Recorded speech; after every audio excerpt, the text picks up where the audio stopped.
Je parlais de cette introduction de l'expression de littérature de témoignage par Georges Duhamel au début de 1920, dans une conférence de 1920. En vérité, c'était pour introduire l'invité d'aujourd'hui, qui est Charlotte Lacoste, et qui s'est intéressée particulièrement au genre de la littérature de témoignage. Alors, on parle de ce genre du témoignage plutôt à partir de la Seconde Guerre mondiale, mais il est bien clair que, comme le texte de Duhamel auquel je venais de faire allusion le confirme, il est bien clair que ce genre du témoignage date de la Première Guerre mondiale et s'est largement répandu autour de la Première Guerre mondiale.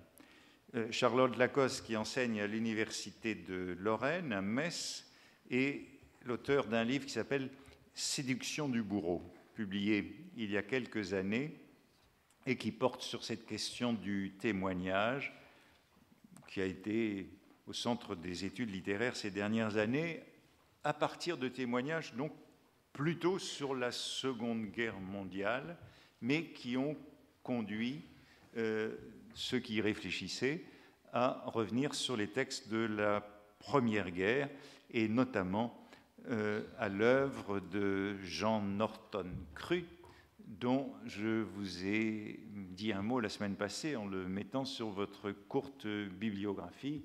Je vois qu'elle a apporté le gros volume de Crue intitulé « Témoins », ce livre où il recense en gros 300 livres publiés entre 1915 et 1929 sur la guerre, et où il en fait la critique, souvent un peu pointilleuse. Charlotte Lacoste, dans son livre sur Séduction du bourreau, commence donc par parler de Crue, avant d'aller beaucoup plus loin, puisque dans son ouvrage, il y a une critique assez sévère, peut-être presque aussi sévère que Crue, des bienveillantes de l'auteur, soudain j'ai un trou de mémoire, Jonathan Little, les bienveillantes publiées il y a quelques années sur la guerre, sur la Seconde Guerre mondiale, et c'est à ça que fait allusion son titre « Séduction du bourreau ». Elle va donc nous parler, j'imagine, de Crue, puisque je vois que le livre est là, et c'est une très bonne introduction à notre réflexion sur la littérature de la Première Guerre mondiale. Son titre est « Le témoignage ou la guerre jugée, genèse d'un genre littéraire ». À vous. Alors j'insisterai pour commencer sur la nécessité de poser un cadre conceptuel strict pour appréhender l'objet testimonial, dont le caractère protéiforme a de quoi égarer celui qui souhaite en faire, et c'est notre cas ici, son objet d'étude. En effet, le témoignage, terme redoutablement polysémique issu de la sphère judiciaire, a progressivement étendu son empire à de nombreux domaines, religieux, historiques, médiatiques, littéraires, au point de donner aujourd'hui l'impression que le mot est partout et la chose d'autant plus hégémonique que, d'un certain point de vue, tout est témoignage, au sens où toute chose peut toujours être considérée comme témoignant d'autre chose que d'elle-même. Une ampoule allumée témoigne du passage d'un courant électrique, une poterie retrouvée témoigne du mode de vie de l'homme des Palafites, des inscriptions griffonnées sur le mur d'un cachot témoignent des dernières pensées d'un condamné, avec une gradation toutefois, le condamné à mort témoignant de manière plus consciente que ne le font la lampe témoin ou le tesson de poterie. Ce dont l'historien Marc Bloch rend compte en disant qu'il existe des témoignages plus ou moins volontaires. Transposé en littérature, où la notion de témoignage a fait une apparition remarquée ces 30 dernières années, sans être toujours clairement définie, l'observation de Marc Bloch conserve toute sa pertinence. En effet, à moins de considérer toute œuvre littéraire comme un témoignage, manière de se débarrasser du problème de savoir ce qu'est un témoignage littéraire sans avoir à le résoudre, il faut établir des distinctions. et percevoir d'abord la différence qu'il y a entre les textes porteurs d'une intention de témoigner et ceux dont le caractère testimonial est dû à une catégorisation rétrospective liée au type de lecture qu'on en fait. Les mémoires de Louise Michel portent plus directement ou plus volontairement témoignage qu'Émaux et Camée, par exemple, ou même que La Princesse de Clèves, ce qui n'empêche pas de lire l'œuvre de Madame de La Fayette comme un témoignage de la vie menée à la cour des Valois dans les dernières années du règne de Henri II. Il convient de distinguer ensuite entre plusieurs démarches d'auteurs, irréductibles les unes aux autres, en ce qu'elles circonscrivent des projets différents. La démarche d'un romancier qui relate des événements historiques qu'il n'a pas connus, c'est le cas de Madame de La Fayette, ce qui fait que La Princesse de Clèves n'est un témoignage qu'au sens très large du terme. C'est le cas également de Tolstoï dans Guerre et Paix. La différencier de la démarche d'un romancier qui fait de sa rencontre avec l'histoire la matière de son roman, Tolstoï dans Les Cosaques par exemple. Et la distinguer encore de la démarche d'un témoin direct décrivant son expérience de manière factuelle et non fictionnelle dans un livre publié. Primo Levi revenant d'Auschwitz et rédigeant Si c'est un homme. Dans ce dernier cas, on n'a pas affaire à du roman, mais bien quand même à de la littérature. L'auteur renouant avec le sens premier du terme témoignage, je cite Primo Levi, « Je voyais ce livre comme un acte judiciaire. J'avais envie de témoigner. » Cette envie de témoigner, partagée par de nombreux survivants des camps et mise à exécution par certains d'entre eux, explique l'apparition de textes d'un genre nouveau en littérature, les témoignages, à propos desquels Elie Wiesel faisait la remarque suivante. Si les Grecs ont inventé la tragédie, les Romains la correspondance et la Renaissance le sonnet, notre génération a inventé un nouveau genre littéraire, le témoignage. Alors, sans doute peut-on porter témoignage de diverses manières dans un roman, mais à considérer comme un témoignage tout roman sur lequel plane l'ombre portée de l'histoire récente, on risque de passer à côté de toute une catégorie d'ouvrages, à savoir les récits des témoins directs, précisément, les témoignages au sens strict, dont je donne tout de suite une définition. Le témoignage comme genre littéraire, c'est-à-dire pourvu d'éléments de caractérisation valant pour son usage en littérature, étant entendu que cette définition n'épuise pas, loin de là, la totalité des sens de ce mot. Le témoignage comme genre littéraire, donc, témoignage volontaire s'il en est, peut se définir comme un document rédigé par le survivant d'une violence politique extrême qui, s'acquittant d'une promesse contractée durant l'épreuve auprès de camarades dont la plupart ne sont pas revenus, passe à l'acte d'écrire pour attester les faits dont il a été témoin. Habilitant sa propre parole selon un protocole d'attestation personnelle codifié, il décrit ce qu'il a vu, entendu, senti et pensé sous les souffrances qui lui ont été infligées par l'homme, afin d'instruire les générations présentes et à venir de ce qui a eu lieu, et ainsi de faire obstacle à la négation, c'est sa fonction d'attestation, d'honorer la mémoire des disparus et d'apaiser les fantômes de sa conscience en creusant une tombe pour y enfouir ses morts, c'est sa fonction d'hommage.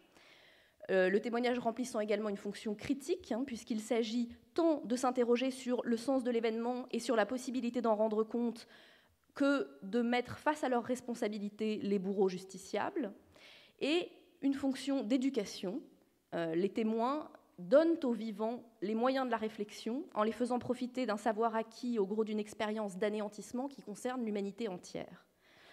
Ce projet éthique d'opposer à la tentative de destruction de l'humain et de la culture une exigence de vérité dessine en creux un programme esthétique qui explique qu'à la question « Qu'est-ce qu'un témoignage ?», Georges Perec répond en 1963 que c'est l'exemple le plus parfait de ce que peut être la littérature.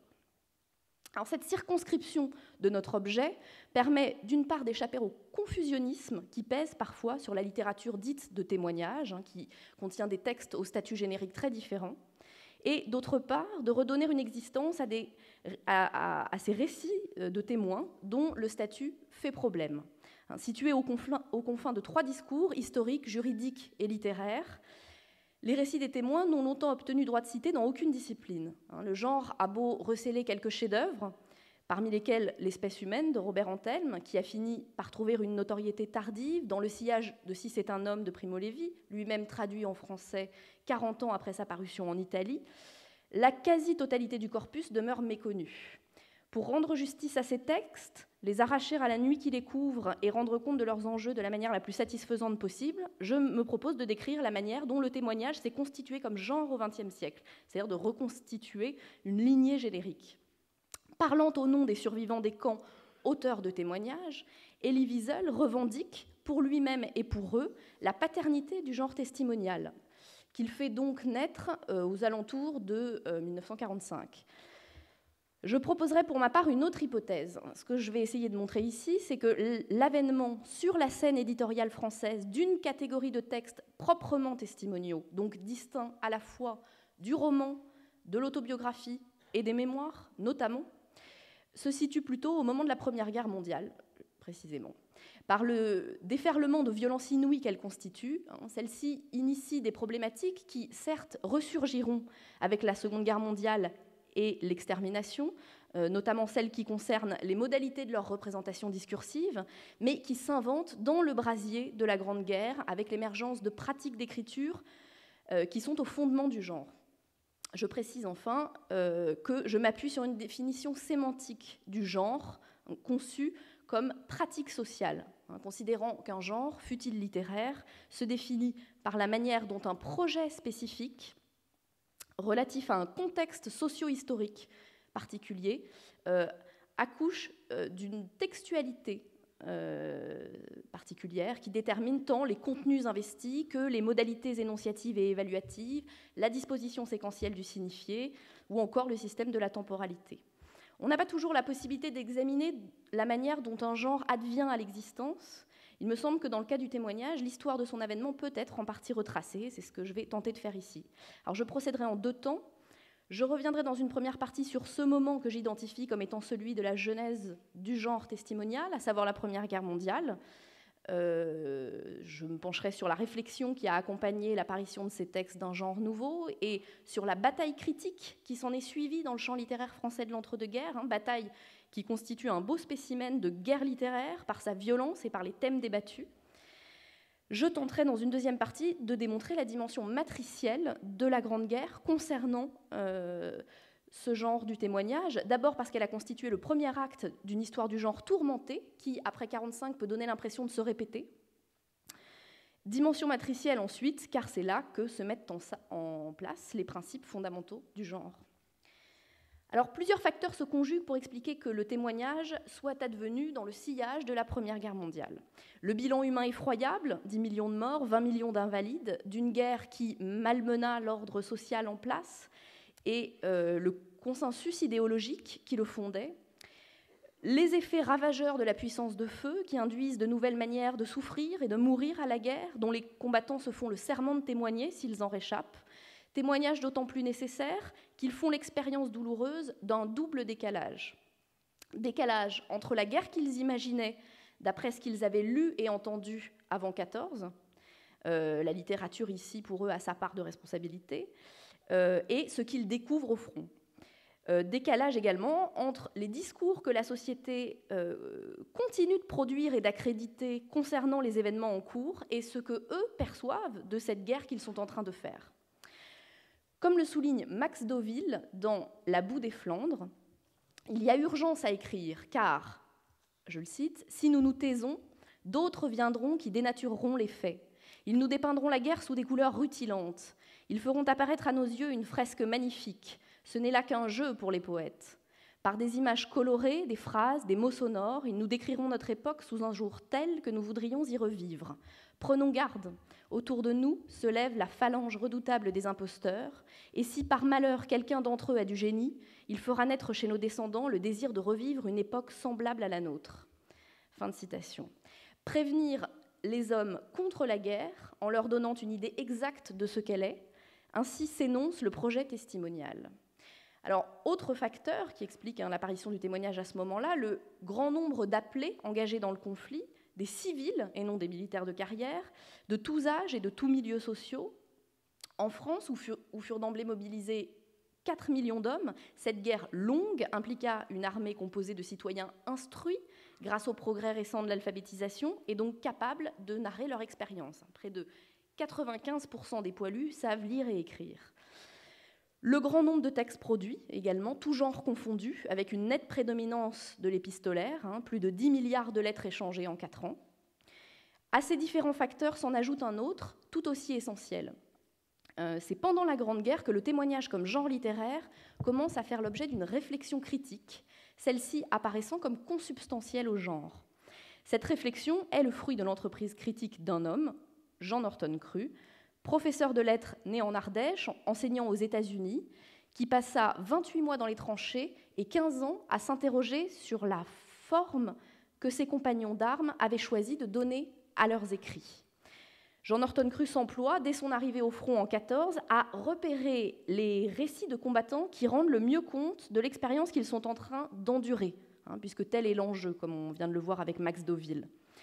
Or, quelle n'est pas sa surprise de constater que les légendes de guerre et autres fausses nouvelles qui fleurissent dans la presse à destination de l'arrière se retrouvent aussi sous la plume des poilus qui, intoxiqués par la mystique guerrière, dépeignent une guerre flamboyante dans des récits épiques qui empruntent beaucoup à la légende napoléonienne et rendent mal compte de la réalité de leurs souffrances, perpétuant par là même le mensonge sur la guerre qui sévit depuis la nuit des temps et qui fait son prestige.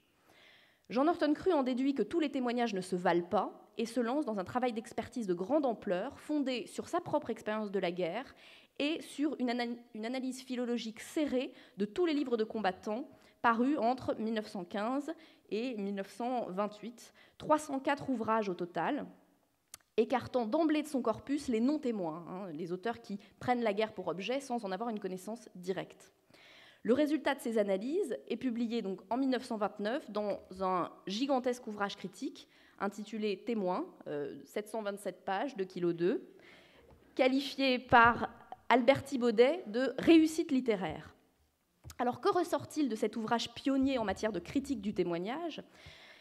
D'abord, que tous les combattants ayant écrit ne se sont pas astreints à la même fidélité aux faits dans leur description de la guerre. C'est-à-dire que parmi ceux qui ont vu, même brièvement, il y a de plus ou moins bons témoins, plus ou moins bons observateurs, dotés d'une mémoire plus ou moins fidèle, plus ou moins bons écrivains aussi.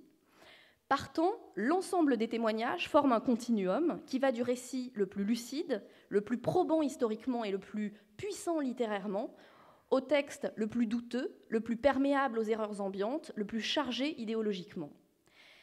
Il apparaît ensuite que, dès lors qu'il s'agit de donner une idée claire de ce que fut l'expérience endurée, tous les genres ne se valent pas.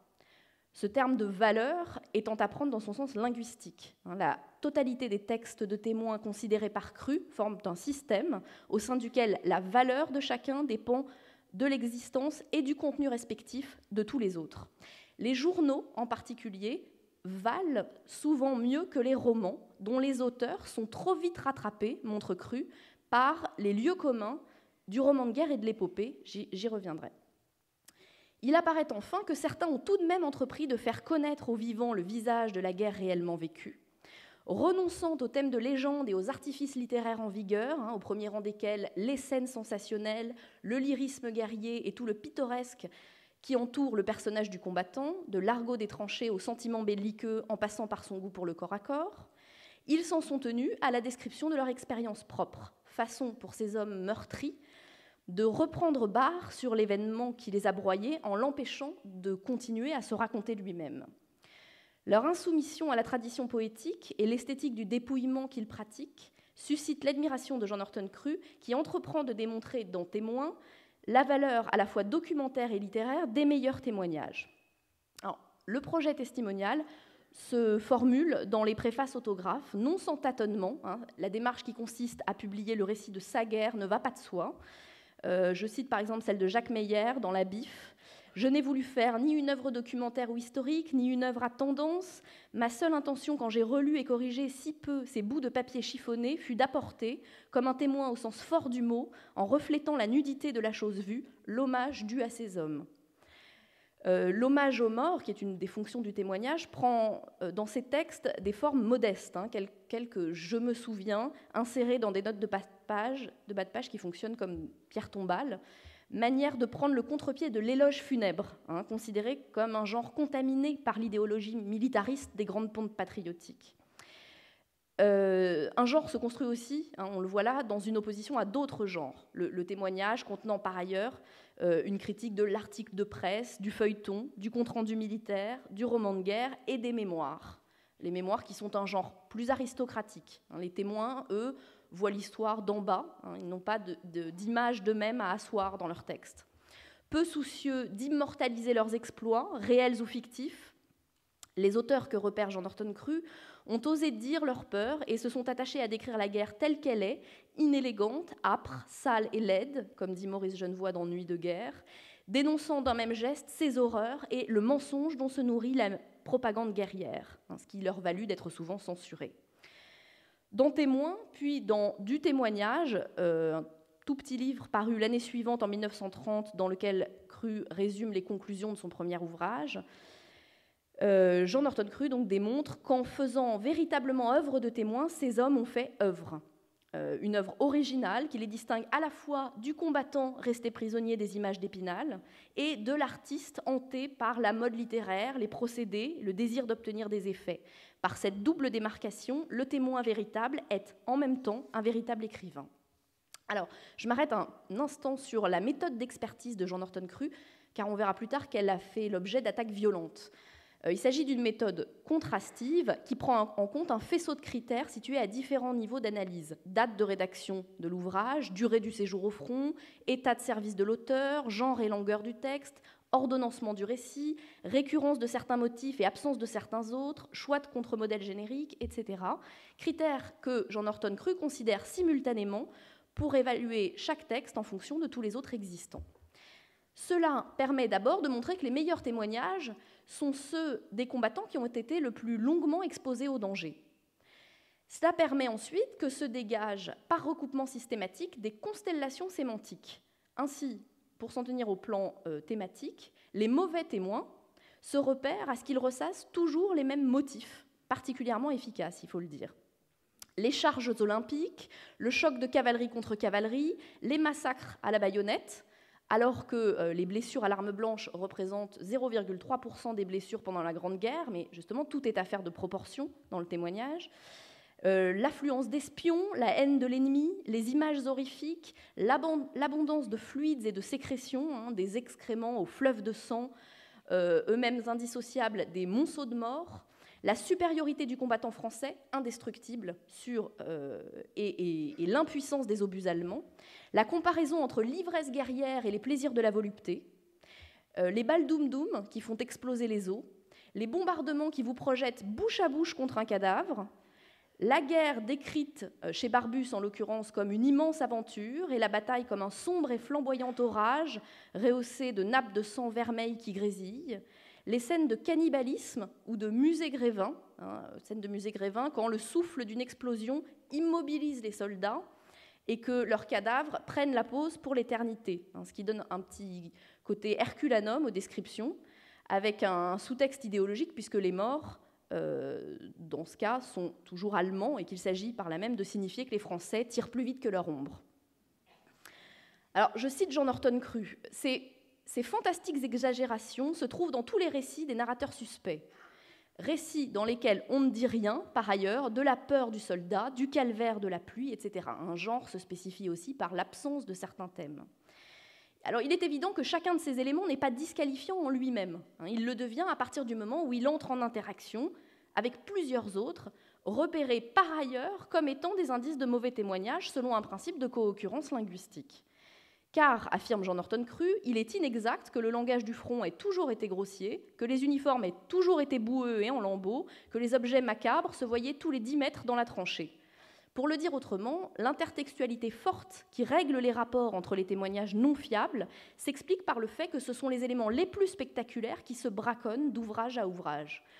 Spectaculaire la pluie ne l'est guère, et pourtant, insiste André Pézard dans Nous autres avoquois, que Crue tient pour l'œuvre la plus remarquable de toute la littérature de guerre après celle de Genevoix, pourtant, le fait est que les soldats sont plus malheureux de la pluie que de leurs blessures.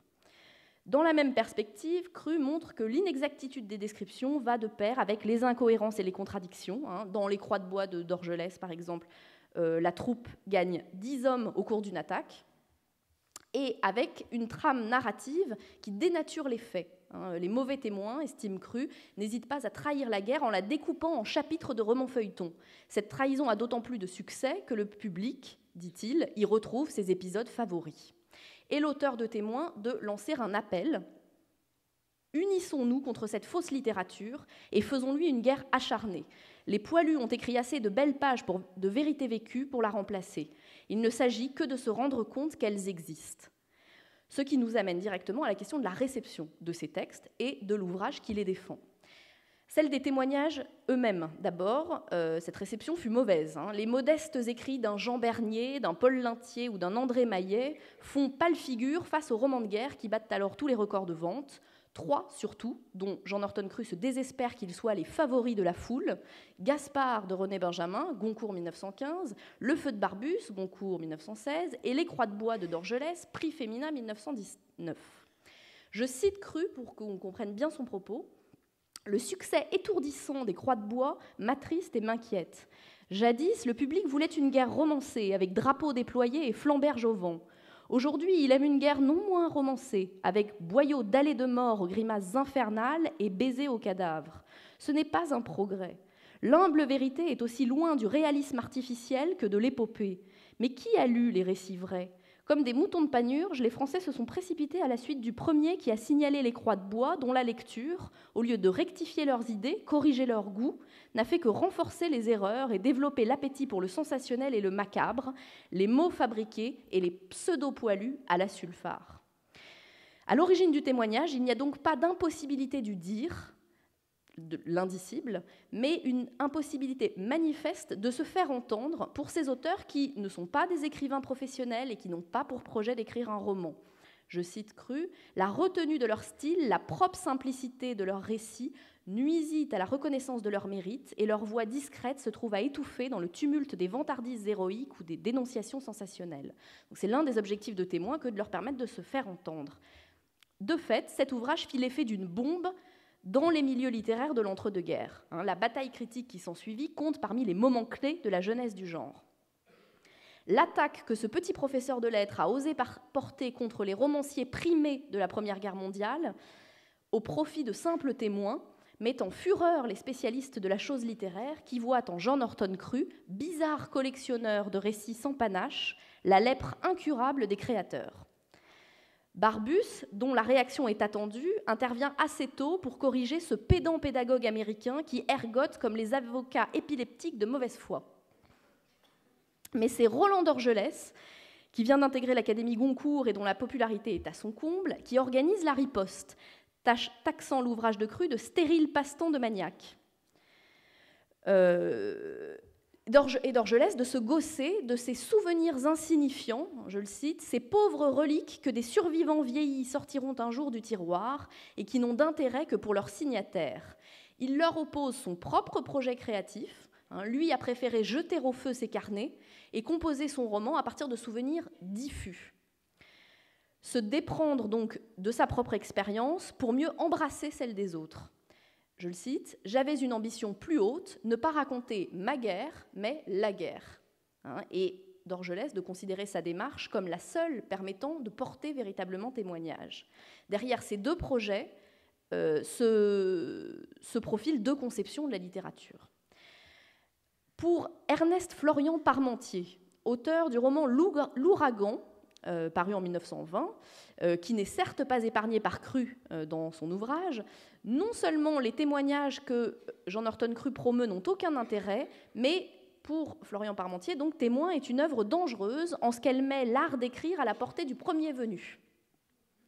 Cette démocratisation de l'écriture produit, selon lui, de l'industrialisme moderne dont Crue, qui s'est établi en Amérique, est directement imprégné, doit être combattue.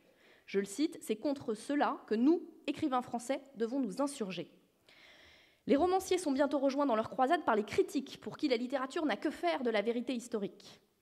Pierre Imbourg clame que le public se fiche des témoins, et que si, dans une phrase, 77e de ligne sonne moins bien que 12e, il faut prendre 12e. La convenance exige que l'on fasse plier le réel aux exigences de la littérature, qui consiste précisément, la littérature, dans ses réajustements artistiques. Pour Pierre Cise, critique au Canard enchaîné, qui traite Jean Norton Crue de fou et qui lance contre lui un appel aux armes à toute la profession, C'est uniquement de la littérature, entendez du roman, paré de toutes les vertus transfiguratrices, que peut sourdre ce qu'il appelle la survérité de notre guerre. Et peu importe que cette survérité contredise la réalité des faits, car, comme l'écrit Émile Mayer, je le cite, « En accumulant les inexactitudes, le grand écrivain arrive pourtant à l'exactitude. » C'est donc un fait incontestable pour la presse littéraire de 1930 qu'André Terrive énonce ainsi dans Le Temps : « Le témoignage de 100 000 Tartampions ne vaut pas la demi-fiction conçue par un grand homme. » Et Terrive de prédire à Cru qu'en tout état de cause, ce livre visant à dénoncer des impostures romanesques serait désagréable à tout le monde, car, je le cite, « La foule aime à être trompée comme certaines femmes à être battues. » Bref, le public prise les mensonges et le romancier a vocation à lui donner ce qu'il réclame. Et quand les détracteurs de Cru furent à court d'arguments, les insultes fusèrent. Témoin fut taxé d'incomparables monuments de bêtises dégageant le parfum de l'huile rance et de la vesse sorbonnique.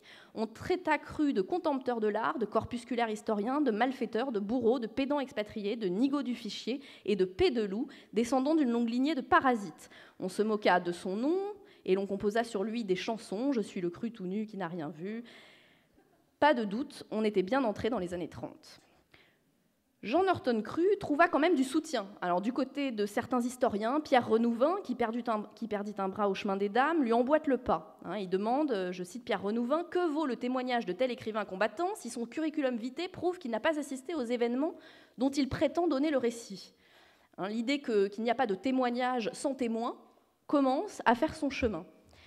Jules Isaac, ancien combattant également, suggère que lorsque l'écrivain de race, ce sont ses mots, prend des libertés avec les faits pour parvenir à une vérité de qualité supérieure, il se donne avant tout les coups des franges pour pouvoir broder à sa façon, sans parvenir nécessairement à la survérité promise, et en contribuant dans la plupart des cas à diffuser une vision faussée de la guerre. Le soutien est venu de certains critiques également, Albert Thibaudet, Lucien Maury, Daniel Mornay, directeur de la revue d'histoire littéraire et auteur de Tranchées de Verdun, que Cru tient pour un modèle de témoignage. Daniel Mornay confirme qu'il ne se trouve pas plus de vérité sur la guerre dans le feu de Barbus que dans le conte de Barbe-Bleue. J'en puis témoigner puisque j'ai vécu 22 mois dans le même bataillon où Barbus a vécu. En relisant Le Feu, j'y retrouve aussi peu l'image de mes camarades que Barbus ne saurait retrouver la société soviétique dans les réceptions de la duchesse d'Uzès. Et je pourrais, sans repasser par aucune des démonstrations de M. Cru, rendre comme lui sensibles les trucages, les mises en scène ou les fièvres hallucinées d'un prophète pour qui la tragédie du front devient une sorte d'apocalypse démoniaque. André Ducasse également affirme dans Libre Propos, la revue du philosophe Alain, que les ouvrages promus par Jean Norton Cru surpassent en émotion et en beauté les fictions romanesques. Et Alain lui-même, auteur de Mars ou la guerre jugée, rendra hommage à Cru dans Suite à Mars. Il dira « J'ai lu le Vauquois de Pézard et je comprends mieux encore à présent le célèbre Norton Cru que la critique a si fort malmené. » Benjamin Crémieux, spécialiste de Proust, qui mourra à Buchenwald et auquel David Rousset consacrera un chapitre de l'univers concentrationnaire, se félicite de l'existence de cet instrument de discernement en quoi consiste témoin. Monsieur Jean Norton Cru a dissocié les idées toutes faites sur le combat et le combattant avec autant de pénétration que Marcel Proust a dissipé les idées toutes faites sur l'amour. Alors, je conclus cette première partie en disant que le travail de grande ampleur accompli par Jean Norton Cru, qui démontra l'intérêt documentaire et littéraire que recelait l'éloquence maigre de la prose testimoniale, constitue une étape essentielle du processus qui fit sortir le témoignage du prétoire et le fit entrer en littérature. Mais à une époque où une grande part de la vie littéraire consiste en une course au prix arbitrée par des critiques tout acquis à la cause du flamboiement et de la grandeur nationale, qui mesurent la qualité d'une œuvre à sa virtuosité et confondent vérité et littéralité plate, très peu comprirent le sens du projet de Cru. Témoin ne connut aucune réédition pendant plus de 60 ans, du témoignage fut brûlé par les nazis à leur arrivée au pouvoir. On oublia cette réflexion sur les récits des témoins, comme on oublia les témoignages eux-mêmes, condamnés, je cite Maurice Genevoix, à se perdre et s'ensabler dans un désert d'indifférence. Nonobstant, le caractère matriciel qu'a représenté la Première Guerre mondiale pour le témoignage se mesure à la postérité du genre. Alors, je vais plus vite dans cette deuxième partie. Le témoignage réapparaît en 1945. Là encore, les survivants des camps seront pris seront pris d'un désir frénétique de dire leur expérience telle qu'elle, pour reprendre les mots d'Antelme. Là encore, ceux qui tiendront leur promesse de témoigner verront se réaliser leur pire cauchemar, puisqu'on ne refusera pas seulement de les croire comme ils l'avaient craint, on refusera de les entendre. La publication de témoignages s'interrompt brutalement 3 ans après la fin de la guerre. Là encore, des critiques viendront à la rescousse des témoins. Claude Roy, par exemple, qui prend acte dans Europe en 1946 du bouleversement qu'induisent les témoignages. Je le cite, « Il me semble qu'on ne peut plus lire un livre comme on lisait avant, autrefois, dans l'ancien monde, un livre pour le plaisir, un livre pour oublier, un livre pour passer le temps. Oui, ces textes atrocement beaux, c'est là qu'il faut chercher la mesure de toute écriture. Ce qu'il faut savoir d'un livre, d'un poème, d'un essai, c'est s'il tient le coup devant ces documents. » Mais là encore, le public privilégiera les romans, si bien qu'on voit peu à peu renaître au début des années 50 le débat qui avait opposé Jean Norton Crue aux critiques de l'entre-deux-guerres. Jean Quérol, survivant de Mauthausen, monte au créneau pour défendre dans la revue Esprit ces livres essentiels que sont les témoignages qui tranchent avec ce qu'il appelle le folklore de l'extermination, dont il repère les ingrédients dans certains romans à succès de l'immédiate après-guerre, La mort est mon métier de Robert Merle notamment. À 25 ans de distance, les cibles de Jean Norton Crue et de Jean Quérol sont d'ailleurs parfois les mêmes. Erich Maria Remarque est critiqué par Crue pour À l'Ouest rien de nouveau et par Quérol pour L'étincelle de vie qui met en scène le camp fictif de Mellen. Jean Quérol déplore qu'Antelme, quant à lui, n'ait pas été lu et alerte les esprits. Du moment où un homme de lettres refait un camp de concentration à sa guise et en suivant sa propre imagination, il a toutes les chances de recueillir la confiance des lecteurs. Quant aux témoins, on ne leur demanda que de prêter serment et de dire la vérité, rien que la vérité, toute la vérité, et on ne les crut pas. Ainsi se rejoue, après 1945, une partie des débats qui avaient agité les milieux littéraires de l'entre-deux-guerres. Aux romanciers à succès, maîtres de l'épouvante lucrative, s'opposent les défenseurs du témoignage, survivants, critiques ou historiens, qui, depuis 1914, dénoncent les pratiques suspectes de certains romanciers et leur opposent les vertus de l'entreprise testimoniale. Alors, il faudra attendre la guerre d'Algérie pour que le témoignage réapparaisse sur le devant de la scène avec la parution en 1958 de La Question d'Henri Alleg. La torture pratiquée par l'armée française y est décrite en détail par quelqu'un qui l'a subie. Grâce aux éditeurs prêts à relayer leurs paroles, Lindon et Maspero en particulier, les victimes peuvent révéler les violences qu'elles subissent presque en temps réel, la guerre d'Algérie apparaissant à cet égard comme une véritable guerre du témoignage. Cette année 58 constitue d'ailleurs une année cruciale dans l'histoire du genre, puisque Minuit publie, outre La Question, La Nuit d'Elie Wiesel, L'espèce humaine est réédité chez Gallimard, et Si c'est un homme, chez Einaudi, en Italie. Un conte très ordinaire de Micheline Morel, qui est préfacé par Mauriac, reçoit le prix des critiques. Le témoignage, à ce moment-là, devient un genre littéraire avec lequel il faut compter, même si ces publications ne coïncident pas, loin de là, avec l'exhumation de tous les témoignages qui étaient parus depuis 1945 et même depuis 1914. Les romans de Barbus et d'Orgelès constituant encore aujourd'hui la référence principale concernant la Première Guerre mondiale. Et quant aux témoignages algériens, outre qu'ils se sont finalement heurtés à un oreiller de silence, pour reprendre l'expression de Vidal-Naquet, la quasi-totalité d'entre eux sont aujourd'hui oubliés et n'ont jamais intégré les corpus littéraires. Tout cela incite à se montrer prudent donc, vis-à-vis de la formule consacrée d'air du témoin, qui ne saurait valoir, en tout état de cause, pour le témoignage comme genre littéraire. Témoignage comme genre littéraire qui se caractérise depuis 1914, j'en viens pour finir à poser quelques éléments de description du genre, par la mise en place d'un contrat testimonial, ce pacte que l'auteur scelle avec son lecteur à l'orée du texte et qui vaut une main levée. Le témoin s'engage à dire la vérité, toute la vérité et rien que la vérité, le témoignage littéraire se soutenant, comme la déposition en justice, de la fonction probatoire du « j'y étais », du « j'ai vu » et du « je le jure ». Formule rituelle qui cuirasse le texte et établissent une assomption forte. Je parle de contrat testimonial et non de pacte autobiographique, car le témoignage et l'autobiographie sont deux genres distincts, précisément. Le témoin ne raconte pas sa vie, il décrit les conditions de la mort des autres. Cette différence a des incidences nombreuses au plan lexical et morphosyntaxique, et notamment celle-ci. Le témoignage ne s'écrit pas à la première personne du singulier comme l'autobiographie, mais à la première personne du pluriel. Le « nous » domine ces textes qui se ressentent de la dissolution du « moi » dans le temps de l'expérience.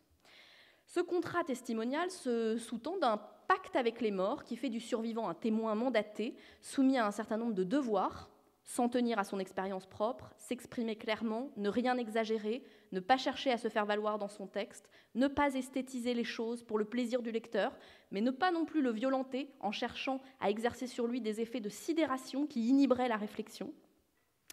Devoirs qui donnent au témoin des droits, le droit à l'erreur, le témoin écrit un texte de bonne foi, mais il a bien conscience que sa mémoire peut le jouer. Le droit de ne pas être original, les témoins pratiquent un refus de la distinction qu'ils érigent en principe. Le droit de n'être personne, les témoins ne comptent pas comme les mémorialistes parmi les grands hommes de leur temps. Partant, le témoignage se caractérise par sa sobriété, qui trouve sa source dans l'expérience même du témoin, dont le récit vise à rendre sensible l'effondrement des repères spatio-temporels, ce qui a des conséquences nombreuses au plan narratif. Donc, rapidement, d'un point de vue spatial, d'abord, le témoin renonce à toute vision panoramique qui tendrait à faire croire que la guerre peut être un bel et beau spectacle, et s'en tient à ce qu'il a personnellement perçu. L'événement guerre s'en trouve par là même déconstruit. Il n'est plus hypostasié en amont de la narration et posé comme quelque chose qui irait de soi. C'est au lecteur de le reconstruire à partir des descriptions proposées. Et puisque l'événement ne se voit plus, pas plus que la guerre ne se voyait pour ceux qui la faisaient en 14, les mots qui le désignent se trouvent un à un soumis à la critique. Le mot « bataille », par exemple. Personne ne s'est battu en 14, affirment les témoins. On redoutait la mort dans l'angoisse, puis on mourait. Le genre assumant par là une mission de démythification. Au cœur du témoignage, conçu comme un acte d'accusation contre la guerre et ses représentations, on trouve une critique du mythe, celui par exemple de la race française. Je cite Jean Bernier dans La Percée, ce mythe de la race française qui permit que chaque jour, jour après jour, la compagnie accomplisse son holocauste pour la satisfaction de quelques chefs. Substituer au mythe des explications qui soient de notre monde et non en dehors de l'histoire, telle est la vocation du témoignage qui est un contre-récit. Privé de spectacle, le lecteur du témoignage est aussi privé d'histoire, car si la chronologie sert en général de fil directeur au récit testimonial sur le principe de la déposition en justice, elle ne saurait suffire à garantir la mise en place d'une intrigue, du fait du défaut de clôture, le récit est suspendu plus qu'il ne s'achève, de l'absence de hiérarchie entre les faits consignés, qui fait qu'il n'y a pas vraiment de détails dans le témoignage, tout est sur le même plan, et de la défaillance de la temporalité, déjà sensible dans les textes des poilus. Cette défaillance devient centrale ensuite dans les récits de déportation. Le processus est progressif, la victime s'invente d'abord une série de dénouements possibles, bientôt on sera chez soi. Puis, à mesure que les souvenirs de la vie d'avant pâlissent, ces projections cessent, autrement dit, la fin s'éloigne en même temps que le début, et dans la béance ainsi ouverte, règne une indistinction temporelle qui fait échec à l'événementialité. C'est un temps de la récurrence où rien n'arrive, où plus rien ne peut se produire, temps du tube digestif et du corps qui se mange, dira Pérec, temporalité de la moisissure, où l'histoire ne prend pas et où le récit se résorbe dans l'itératif. C'est cela, à vrai dire, qui faisait dire à Jean Norton Crue que l'horreur n'est pas une matière littéraire propre à alimenter une narration classique, et à Jean Quérol que l'expérience concentrationnaire ne peut fournir la trame achevée d'un roman. L'argument n'est pas platement moralisateur, il se fonde sur la vérité de l'expérience que l'on ne peut tailler comme un jardin à la française sans la trahir, dans la mesure où cette défaillance de la temporalité est précisément le mode sur lequel s'éprouve l'horreur au quotidien. Ainsi, ce que les défenseurs du témoignage reprochent aux romanciers qui prennent la guerre ou les camps pour sujet ou pour cadre, sans soupçonner que l'horreur puisse consister précisément dans ce temps amorphe du traumatisme, c'est de ce qu'ils leur reprochent, donc c'est de s'emparer d'une matière première, un peu gluante et poisseuse aux doigts, disait Quérol, d'en extraire ce qui fait le plus guerre ou ce qui fait le plus concentrationnaire, et d'improviser à partir de là quelques scènes bien senties, alors qu'en s'astreignant à dire leur expérience telle qu'elle, à dire sans tricher ce malheur mou, ce malheur bête où ils pataugent, la formule est de Georges Hyvernaud, les témoins ont inventé une manière de narrer l'expérience du pire qui renouvelle jusqu'aux critères de la littérarité. Pour conclure, je soulignerai l'intérêt de l'approche générique qui permet d'observer l'évolution d'une pratique d'écriture circonscrivant un projet spécifique. Entre le poilu qui confie son angoisse de mort à son journal, les rescapés des camps nazis qui rédigent leurs témoignages dans le sillage du procès de Nuremberg et le supplicié des guerres de décolonisation qui en appelle à l'opinion publique dans un livre publié, il y a des similitudes qui spécifient génériquement ces textes par-delà leur diversité apparente. Décrire le genre donc permet de mettre au jour un corpus, d'étudier le discours critique dont il a fait l'objet en diachronie et ainsi d'éclairer un pan oublié de l'histoire du XXe siècle. Ce travail de mise en valeur est d'autant plus nécessaire que le témoignage ne bénéficie toujours pas d'une pleine légitimité littéraire, 100 ans après le début de la Grande Guerre. Souvent réduits à leur aspect documentaire, les témoignages peinent à être véritablement lus en tant qu'œuvre, et ce, malgré le changement de paradigme annoncé après-guerre par les plus clairvoyants et malgré l'influence que les œuvres testimoniales ont pu avoir sur la littérature d'après 1945. Donc, décrire le genre testimonial constituant également un préalable indispensable pour penser la postérité du témoignage en littérature, qui n'est peut-être pas toujours là où on la cherche. Et ça constitue également un point de départ intéressant pour éclairer d'un jour nouveau le débat récurrent concernant les droits du romancier sur l'histoire. Selon une conception productiviste du devoir de mémoire, à mesure que les témoins disparaissent, on encourage les romanciers à les remplacer, sans s'aviser que le roman historique a pu constituer un anti-modèle pour le témoignage comme genre, sans songer surtout que si les survivants finissent par mourir, leurs textes, heureusement, leur survivent. C'est même leur vocation que de continuer à porter témoignage après la disparition de leur auteur. Par la grâce de la littérature, le processus de transmission n'a pas de fin. Nier que le témoignage puisse appartenir de plein droit à la littérature est donc une manière de faire mourir le témoin en même temps que le survivant. Voilà, donc il importe de sortir de l'opposition entre témoignage et littérature qui continue d'être de mise et de repenser les outils de la critique à l'aune de ce corpus qui pose des questions cruciales. L'exigence de véridicité que les témoins posent à l'horizon de leur texte a-t-elle droit de citer en littérature? Et si oui, disposons-nous des outils appropriés pour apprécier la singularité de ces œuvres? Peut-on envisager que les témoignages qui sont des documents nous fassent changer de regard sur l'œuvre littéraire? Le fait, enfin, de redonner une place aux témoins ne conduit-il pas à reconnaître, je cite Primo Levi, que la figure de l'artiste prophète, voix de Dieu, source de vérité, n'a plus cours aujourd'hui, et à redonner par là même à toute démarche d'écrivain son sens historique et politique. Voilà.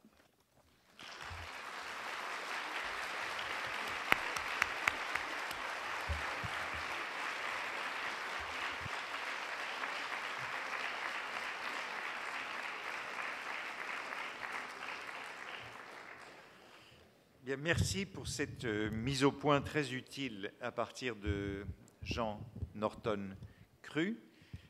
C'est évidemment un débat essentiel qui a eu lieu lors de la publication de ce livre, alors qu'il y avait eu ce déferlement de témoignages, de littérature, puisque Norton Crue s'intéresse à tout ce qui s'est publié entre 1915 et 1928, 29, le livre publié en 29, tout ce qui s'est publié à Paris sous forme de livres.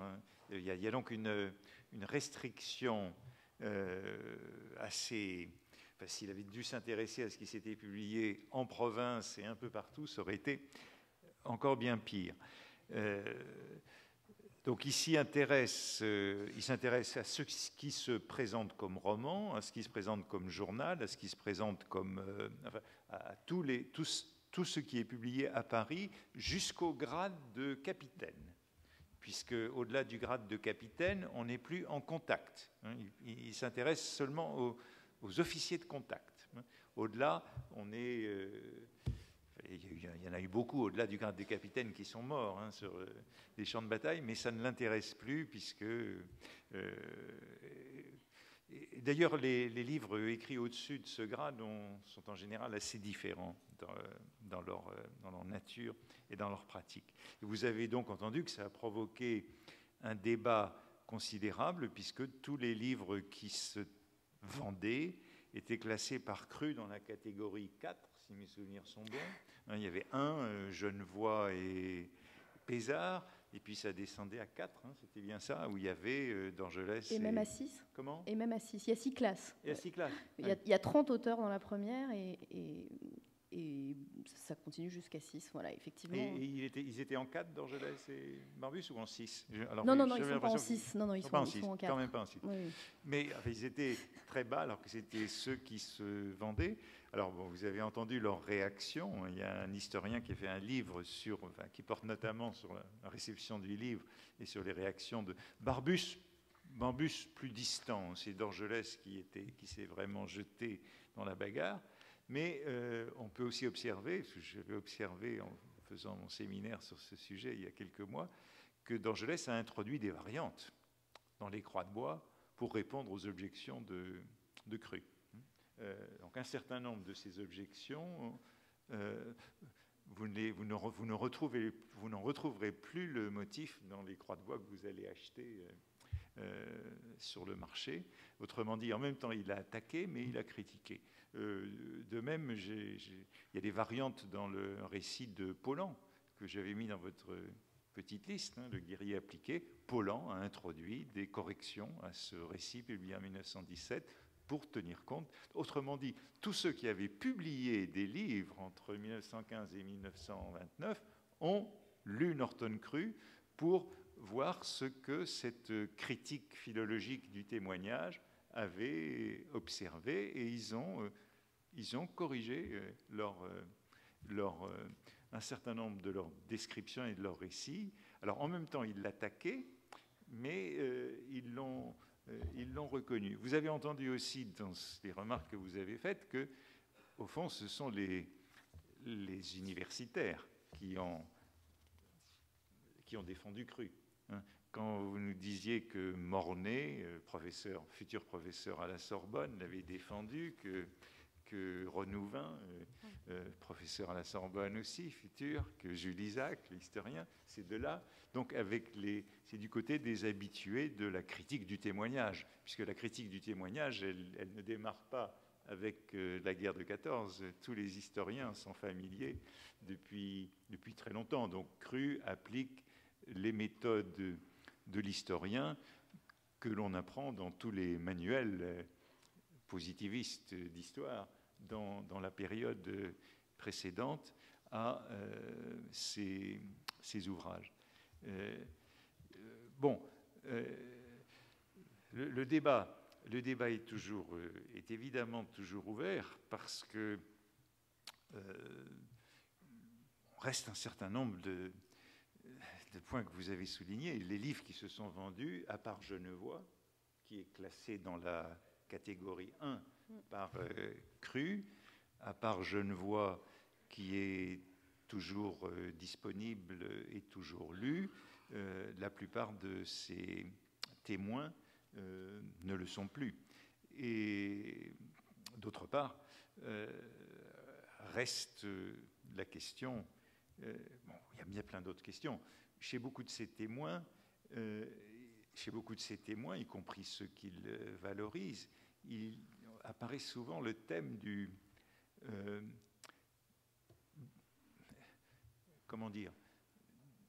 l'impossibilité du témoignage.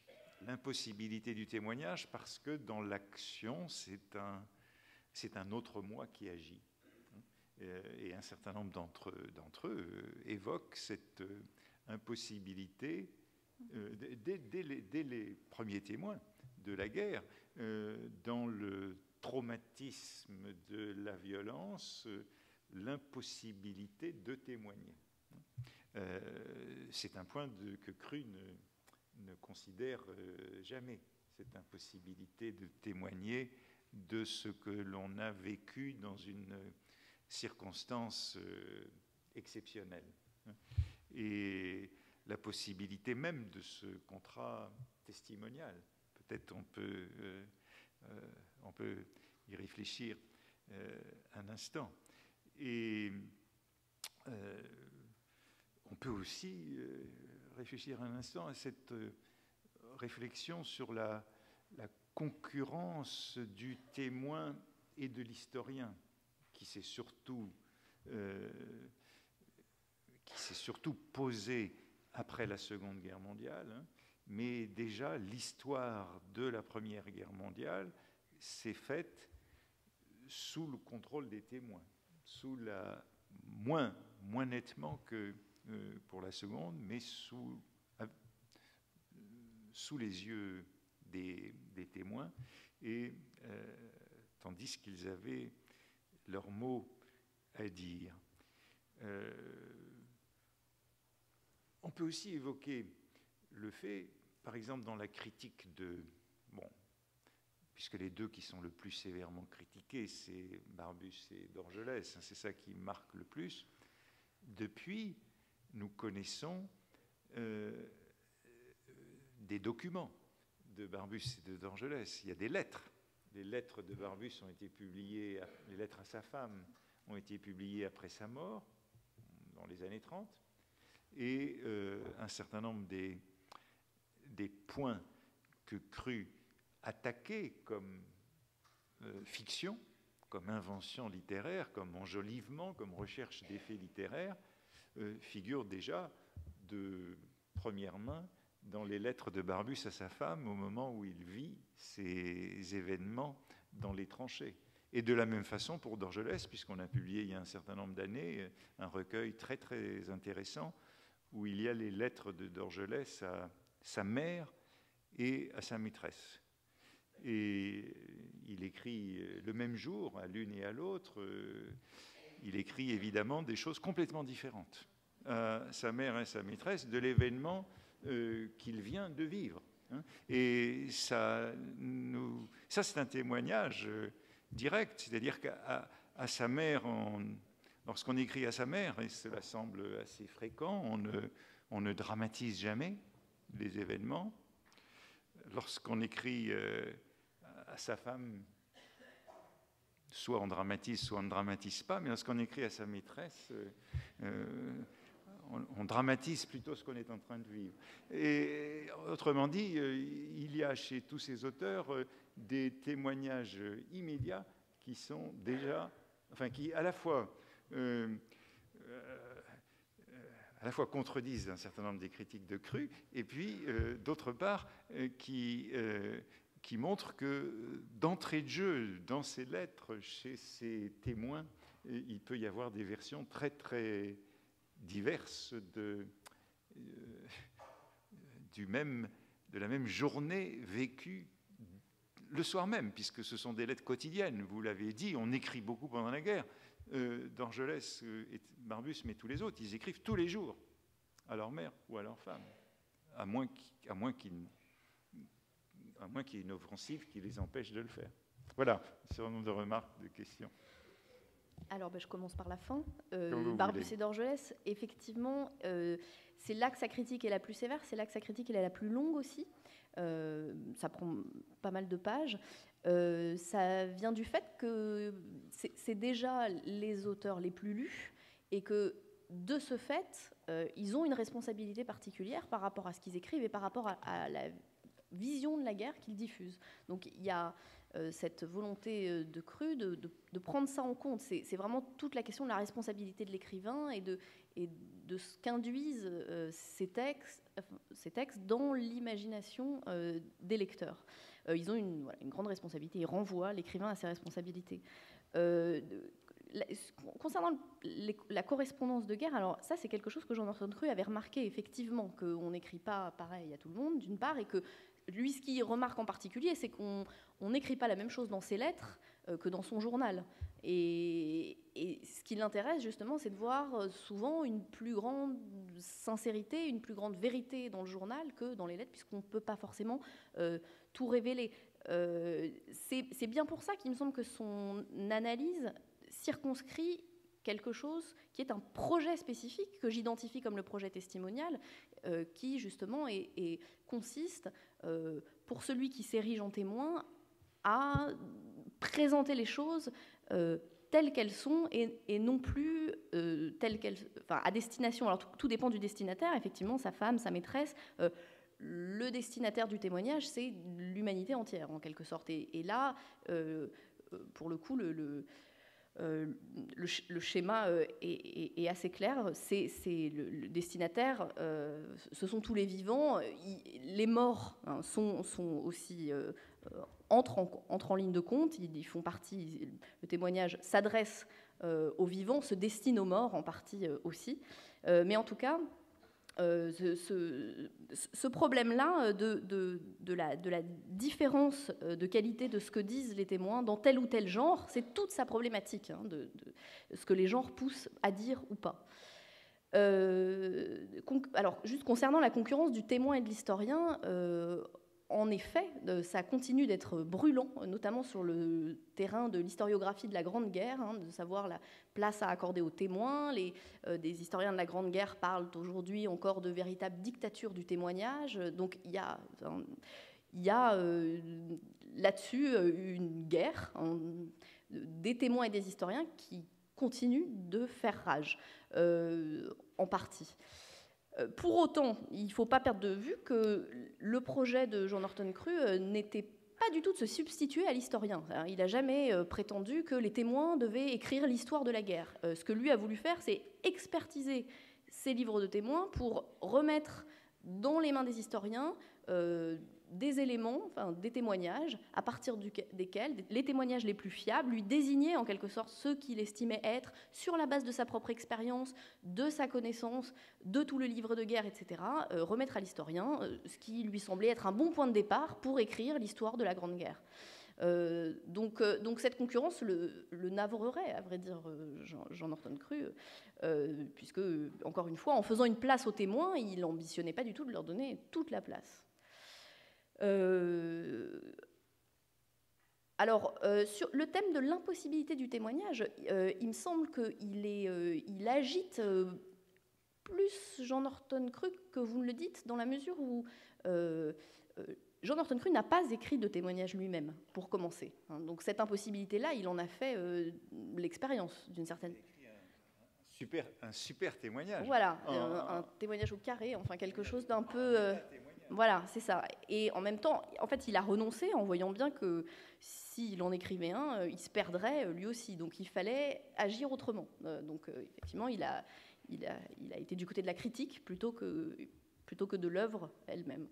Mais cette question de l'écriture, de la possibilité de l'écriture, de l'impossibilité, qui annonce des thèmes post-45, elle fait partie de ces préoccupations, de même qu'une réflexion sur la mémoire, c'est-à-dire que on est sur le champ de bataille, sitôt qu'on en revient, si on en réchappe, on oublie déjà, on enjolive déjà. Comment la mémoire oublie très vite ce que ça a été et comment il faut prendre des repères dans l'horreur pour pouvoir en rendre compte fidèlement, parce que paradoxalement, l'horreur est ce qui s'oublie le plus vite.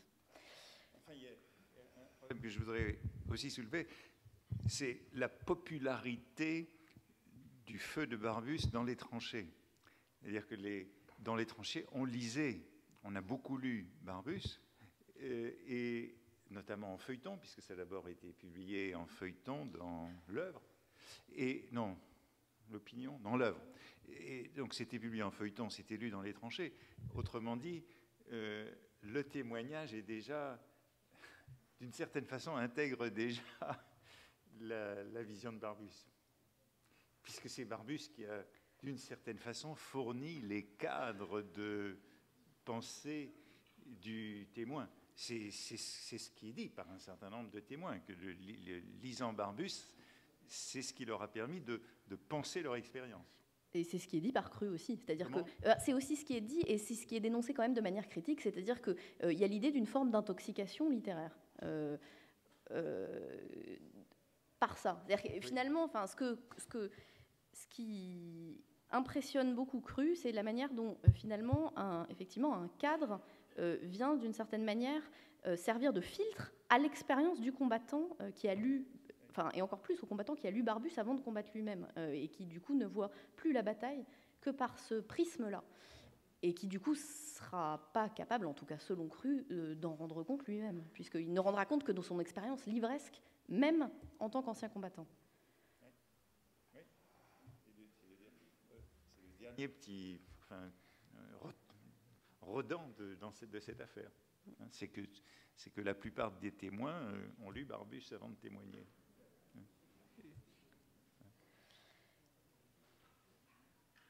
Voilà. Voilà.